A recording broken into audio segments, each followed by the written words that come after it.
इसमें अब हम बात करेंगे कि स्क्वायर रूट हमें 10 या 20 सेकंड में कैसे फाइंड करना है। तो स्क्वायर रूट हम कैसे फाइंड कर सकते हैं, उसके लिए आपको ये चीजें आनी चाहिए और ये चीजें आनी चाहिए। अब ये चीजें कैसे आएंगी वो भी मैं आपको बता देता हूँ, कुछ तो आपको पहले से ही आती होंगी, लेकिन उससे पहले मैं आपको एक चीज बता दूं कि अगर मैं आपको बोलूं 16 का स्क्वायर रूट क्या है तो आप फटाक से जवाब दोगे सर 4। Okay, very good.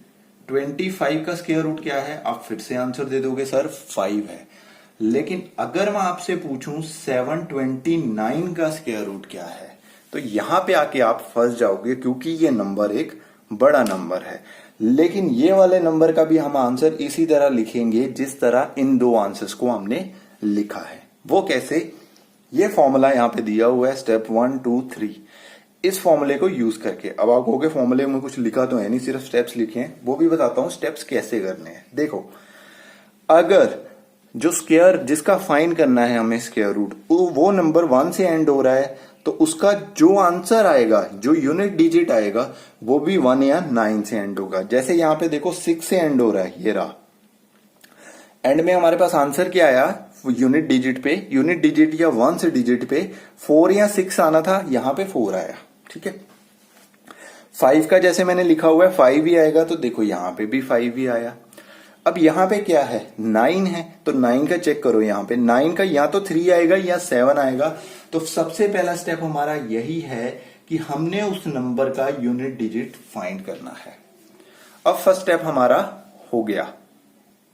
अब ये चीज यूज होगी, अब इसको यूज करेंगे। अब ये कैसे आए, देखो 10 का स्क्वायर कैसे करते हैं हम, जीरोस को डबल कर देते हैं और 1 का स्क्वायर कर देते हैं।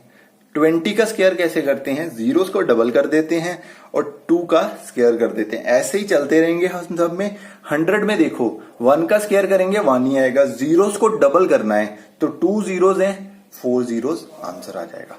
तो ये भी आपको अब पता चल गया होगा कि ये मैंने कैसे लिखे, और ये वैसे ही याद करने दिमाग में इजी है, इसको लिखने की जरूरत नहीं है, जस्ट आपको बताने के लिए था। ओके, अब स्टेप 2 में हमने क्या करना है, ये वाला नंबर हमने देखना है किन दो नंबर्स के स्क्वायर के बीच में आ रहा है।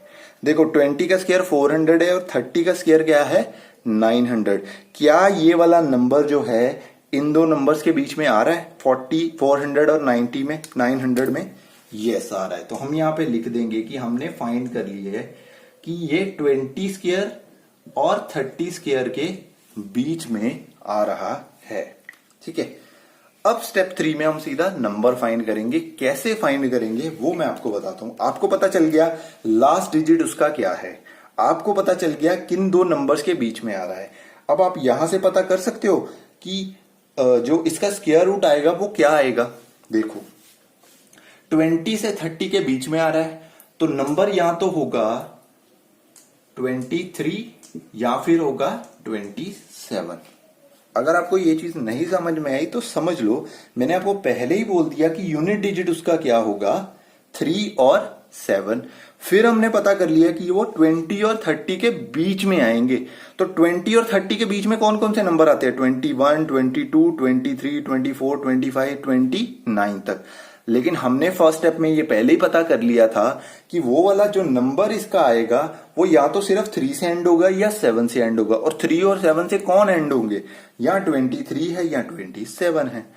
अब इन दोनों में से कौन सा नंबर है वो फाइंड करना रह गया है, आपका सीधा आंसर आ जाएगा।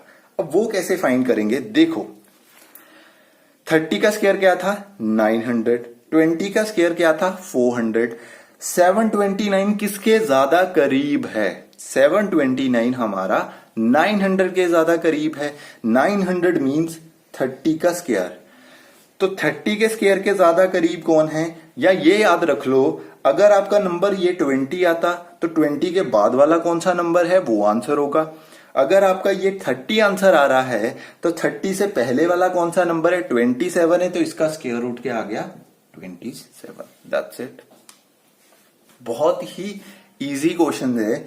एक और एग्जांपल करते हैं, उसके बाद मैं आपको दिखाऊंगा कि ये 10 से 30 सेकेंड्स में कैसे करना है। तो अभी देखिए हमारी नेक्स्ट एग्जांपल है 1024। एंड किससे हो रहा है, सबसे पहले हमें फाइंड करना है कि इसका स्क्वायर रूट फाइंड करने के बाद यूनिट डिजिट क्या आएगा। तो यूनिट डिजिट देगा हमें ये, तो आएगा यूनिट डिजिट या तो 2 या फिर 8। फर्स्ट स्टेप हमारा हो गया। उसके बाद ये किन दो नंबर्स के बीच में आ रहा है, देखो 900 और 1600, दैट मीन्स 30 का स्क्वायर और फिर 40 का स्क्वायर। तो अब नंबर्स दो क्या हो सकते हैं, एक हो सकता है 32 और एक हो सकता है 38। अब इन दोनों में से कौन सा नंबर होगा वो फाइंड करना है। तो 30 के स्क्वायर के करीब है या 40 के स्क्वायर के करीब है वो हमें बताएगा। 30 का स्क्वायर होता है 900, 40 का होता है 1600। 1900 के ज्यादा करीब है, दैट मीन्स 30 के करीब है। तो 30 के आगे वाला नंबर कौन सा है, 32। तो इसका जो है वो 32 स्क्वायर रूट आ जाएगा। That's it. अभी ये मैं फिर भी बोल बोल के कर रहा हूं, अगर आप सोचो, आप सिर्फ सोच के कर रहे हो, ये चीजें आपको याद करनी पड़ेगी। ये याद करने की जरूरत ही नहीं है और ये अपने आप आ जाएगा फिर। ठीक है, ये चीजें आपको समझनी पड़ेंगी और आपने समझ ली होगी अगर आपने स्क्वायर और स्क्वायर रूट चैप्टर कर लिया हुआ है तो फिर तो आपके लिए ये बहुत ही आसान चीज है। और अब हम लास्ट एग्जाम्पल करेंगे क्योंकि इस एग्जाम्पल में आपको प्रॉब्लम आ सकती थी, इसलिए मैं ये भी करवा रहा हूं।